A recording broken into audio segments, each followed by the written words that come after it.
ആ പാടത്തൊക്കെ നല്ല വെള്ളായില്ലേ? ഇപ്പൊ പഴയ മാതിരി അല്ലടാ. പണ്ടൊക്കെ പുഴ വെള്ളം വന്നു കഴിഞ്ഞാല് പാടത്ത് വെള്ളം നിറയുമ്പോ ഒരു പ്രത്യേകതയാണ്. പണ്ടൊക്കെ നല്ല മീനായിരുന്നു. പിന്നെ ആ ഇങ്ങനത്തെ സംഗതി ഉണ്ടല്ലോ, ആ ആരും അറിഞ്ഞിരുന്നാ തോന്നുന്നത്.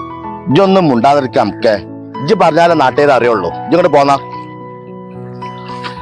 അല്ല, ഞമ്മള് തെരഞ്ഞതുകൊണ്ട് അവിടുന്ന് ഒരാള് വരണുണ്ടല്ല. നമ്മളെ തരണമൊന്നല്ലടാ, അത് എവിടേക്കെങ്കിലും വിരുന്ന് വരാവും. എനിക്ക് തോന്നുന്നത് മുഴുവൻ നമ്മളെ തെരഞ്ഞു വരാന്നാണ്. ഇവരെ ഈ നാട്ടുകാരാവും. ഇവരോടൊന്ന് ചോദിക്കുക അഡ്രസ്. ഈ അഡ്രസ് അറിയോ? എങ്ങനെയുണ്ട് നോക്കട്ടെ. നിങ്ങളിപ്പോ എവിടുന്നാ? ഇടിമുഴക്കൽ. ഇടിമുഴിക്കൽ എന്നല്ലേ? ആ ഈ ചെക്കനെ നമുക്കറിയില്ലോ. നിങ്ങളെ മോളക്കാരെ അന്വേഷിച്ച് വന്നാണല്ലേ? പക്ഷേ ചെക്കൻ അത്ര പോരാ. ഓനെ പറ്റി ഒന്ന് അന്വേഷിച്ചാലും നാട്ടിൽ നല്ല അഭിപ്രായം ഒന്നുമില്ല. നിങ്ങളെ പേപ്പർ അല്ലെ അങ്ങോട്ട് പോന്നാ. പിന്നെ മൂസാക്ക പറഞ്ഞതും കാര്യണ്ട്.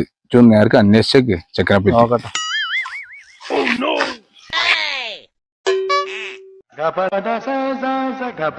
അല്ലേ ഇവിടെ അങ്ങനെ ഇരിക്കുമ്പോ പ്രത്യേക ഒരു വൈബാണ്. നല്ല കാറ്റും.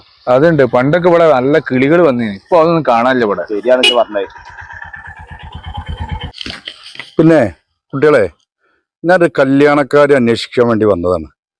പിന്നെ ഇതാണ് അഡ്രസ്സ്. പൊരിയമ്പറമ്പത്ത് എന്താ നൗഫല നോക്കാന്. അല്ലേ ഇതൊന്ന് പിടിച്ചാണ്. ചെക്കൻ നമ്മൾ അറിഞ്ഞ ചെക്കനൊക്കെ തന്നെയാണ്. പക്ഷെ ചെക്കനെ പറ്റി നിങ്ങൾ ശരിക്കും ഒന്ന് അന്വേഷിച്ചാളി. ചെക്കൻ വളരെ മോശ. ഓന് വള്ളടൊക്കെ ഉണ്ട് എന്നൊക്കെ പറഞ്ഞു ഇവിടെ ഇങ്ങനെ ചെറിയ ചെറിയമായി കേക്കുണ്ട്. എന്നാലും വേണ്ടിയില്ല, നിങ്ങൾ ശരിക്കും ഒന്ന് അന്വേഷിച്ചാളി. അതാ നല്ലത്. എന്നാരില്ല കുട്ടികളെ, നിങ്ങളത് പറഞ്ഞു തന്നായി. ഏതായാലും ഞാൻ അപ്പുറത്തും കൂടി ഒന്ന് അന്വേഷിക്കാം കേട്ടാ. ഞാൻ ഫോൺ തട്ടിക്കാം. എന്നാ പോട്ടെ കുട്ടികളെ.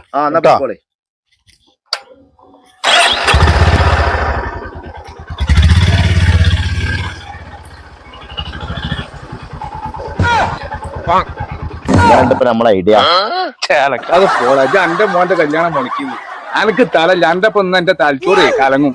ചിലക്കാതെ പോണ പടച്ചോനെ, നാട്ടുകാരെ കല്യാണം മുടക്കി ഇന്റെ മോന്റെ കല്യാണം ഞാൻ തന്നെ മുടക്കിയ. ഇല്ലാത്തൊരു അവസ്ഥയാണല്ലോ ഇപ്പൊ എന്റെ അവസ്ഥ.